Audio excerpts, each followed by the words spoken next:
بسم اللہ الرحمن الرحیم۔ آج کی میری یہ ویڈیو کسی کی زندگی پر بیتی ایک سچی کہانی ہے۔ اس سے پہلے میرے یوٹیوب چینل صرف کہانی کو سبسکرائب کر کے بیل نوٹیفیکیشن کو آن کر دیں تاکہ آپ کو تمام اپڈیٹس ملتی رہیں۔ ان دنوں عمر 16-17 برس تھی۔ اچھے برے کی تمیز اور دنیا کو برتنے کا ڈھنگ نہیں آیا تھا۔ سوچوں میں گہرائی نہ تھی۔ زندگی اور مستقبل کے فلسفے کو سمجھتی اچھی شکلوں پر مر مٹنے کو جی چاہتا تھا۔ یہ عمر کا وہ دور تھا جب دل کو ساتھی کی تلاش ہوتی ہے۔ میں بھی بے مقصد نہیں جھانکتی تھی۔ نظریں کسی حسین ساتھی کی آرزو میں بے قرار رہتی تھیں۔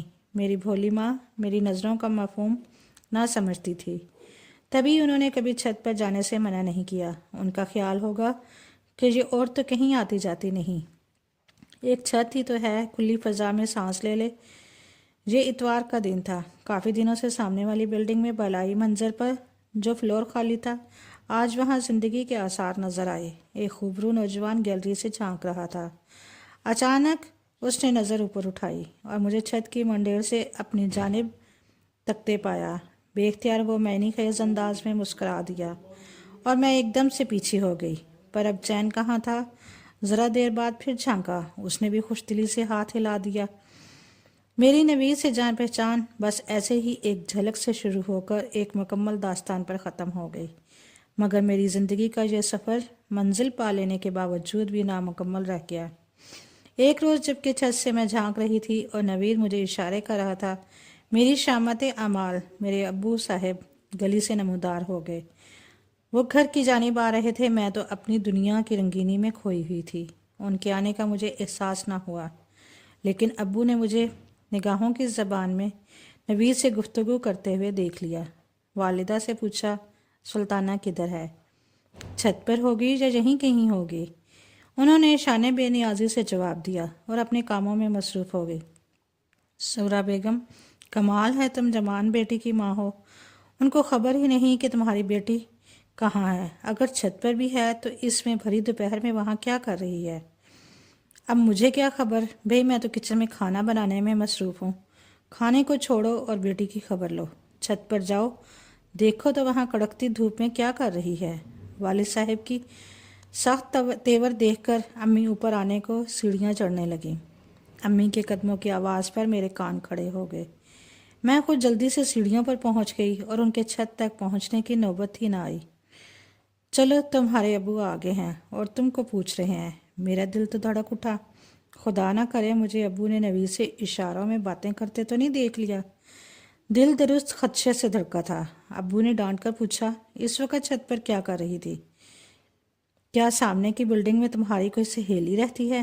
ان کا ذو معنی جملہ مجھے تازیانے کی طرح لگا۔ میں نے جھنجھوڑی لی، نہیں تو ابو، بس اسی قدر کہہ سکی۔ وہ بھی اس وقت غصہ پی گئے، لیکن ان کے دل میں جس خدشے نے سر اٹھایا اس نے ابو کو فکر اور پریشانی میں مبتلا کر دیا۔ والدہ تو میری کچھ ٹھنڈے مزاج کی تھیں اور بالکل بھی وہ جلدی پسند نہیں تھیں۔ وہ کام ماؤں کا ہوتا ہے جو وہ بھی والد صاحب نے خود سر انجام دینے کی ٹھان لی۔ ابو اب دن رات مجھے بیاہنے کی چارہ سازی میں لگ گئے۔ قریبی دوستوں میں ذکر کیا کہ میری بیٹی کا رشتہ تلاش کرنا ہے۔ خاندان میں اس کے لیے کوئی اچھا رشتہ موجود نہیں۔ آدمی کسی جستجو میں لگ جائے نا تو کامیاب ہو ہی جاتا ہے۔ ایک دوست کے توسط سے والد صاحب کو میرے لیے مناسب رشتہ مل گیا۔ ابو کے دوست کی بیگم ہمارے گھر آئیں۔ انہوں نے مجھے دیکھا اور پسند کر لیا۔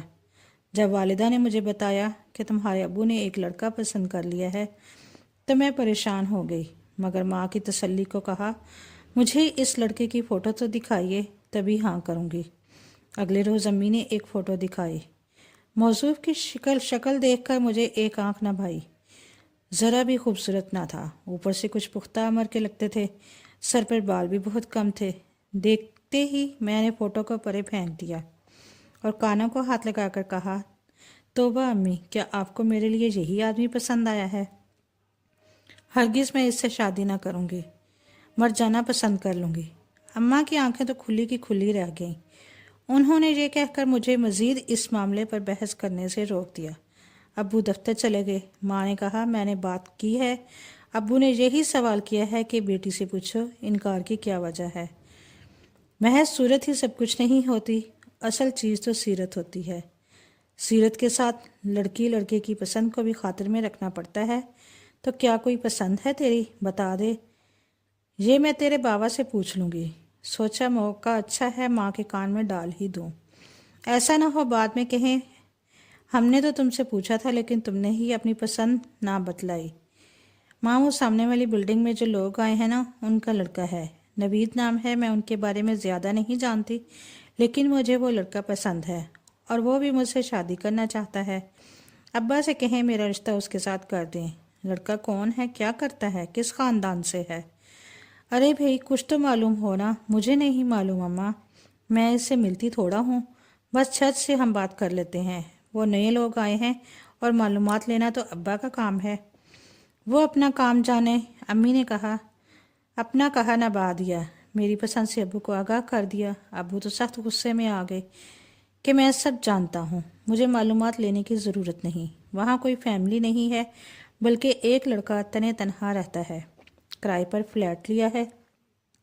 اس کے گھر والوں کا کیا آتا پتہ معلوم کرو۔ مجھے تو وہ سرے سے ہی پسند نہیں، اور باش لگتا ہے اس کی فیملی بھی ہوتی تب بھی وہ مجھے قبول نہیں ہوتا۔ جو رشتہ میرے دوست کے توسط سے آیا وہ ہر لحاظ سے بہتر ہے۔ بیٹی کو سمجھا دو کہ یہ تانگ جھانک کا سلسلہ بند کر دے، ورنہ ایسی مار ماروں گا کہ بچے گی نہیں۔